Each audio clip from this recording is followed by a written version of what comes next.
A Farmer Boy Birthday.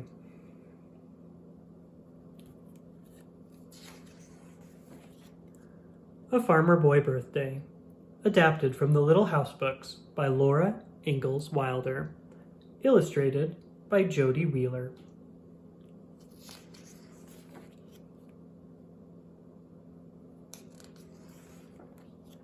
Once upon a time, a little boy named Almanzo lived in a farmhouse in the New York State countryside.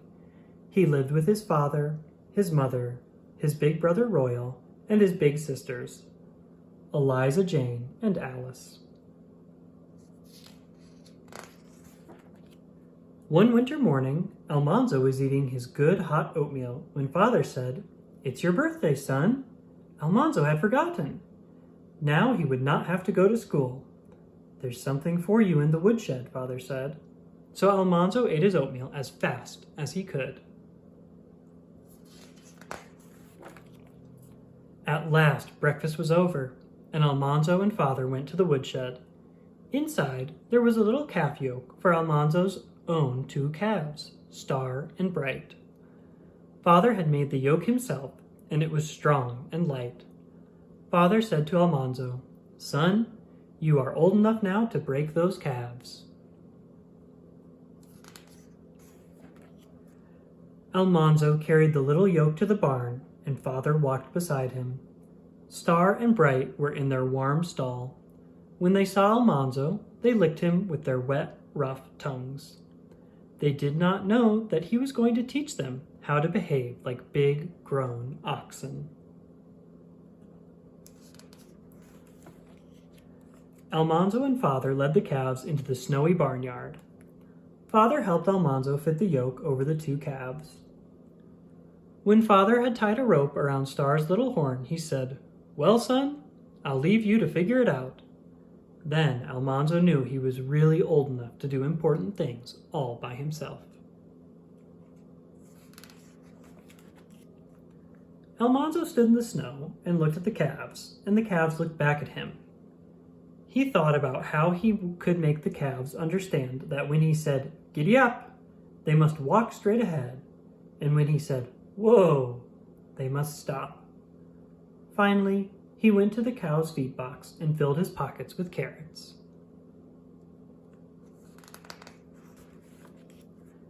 "Giddy up," he shouted. Then he showed Star and Bright a carrot.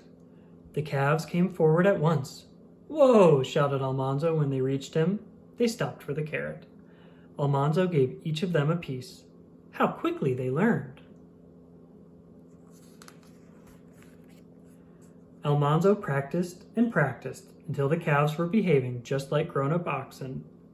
When Father came to the barn door and said, "It's dinner time, son," Almanzo could hardly believe it. The whole morning had gone by in a minute. Father, Mother, and Almanzo ate dinner in the kitchen instead of the dining room. Almanzo thought it was very strange to be eating alone with Father and Mother, without Royal and Alice and Eliza Jane. When he was finished eating, Mother said, "Please fill the wood box, Almanzo." Almanzo opened the woodshed door by the stove, and there, right before him, was a new hand sled. Almanzo could hardly believe it was for him, so he asked, "Whose sled is that, Father?" Mother laughed, and Father twinkled his eyes. "Do you know any other boy here that wants it?" Father asked. It was very cold out, but the sun was shining. All afternoon, Almanzo played with his sled. He climbed to the top of the hill, and away he went. Every time the sled went flying end over end into the deep drifts, Almanzo went flying too. Then he pulled the sled up the hill again for another ride.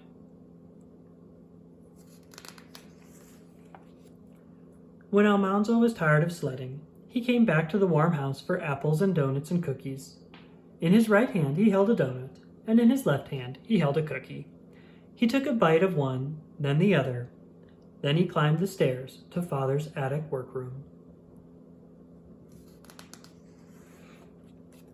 Father was making shingles from pieces of oak logs. His hands moved smoothly and quickly. They did not stop even when he looked up and said, "Be you having a good time, son?" Almanzo answered, "Father, can I do that?" So Father put his big hands over Almanzo's, and together they shaved one side of a shingle smooth, and then the other. Then Almanzo went to watch Mother weave cloth on her loom. Mother was sitting at the big loom. Her hands were flying and her right foot was tapping on the treadle. "Thud," said the treadle. "Clackety-clack," said the shuttle. "Thump," said the handbar, and back flew the shuttle. Everything was snug and comfortable. Too soon, the shadows slanted down the eastward slopes. Royal and Eliza Jane and Alice came home from school, and the four of them all finished chores together as usual. Almanzo's happy birthday had come to an end, but what a wonderful day it had been. The end.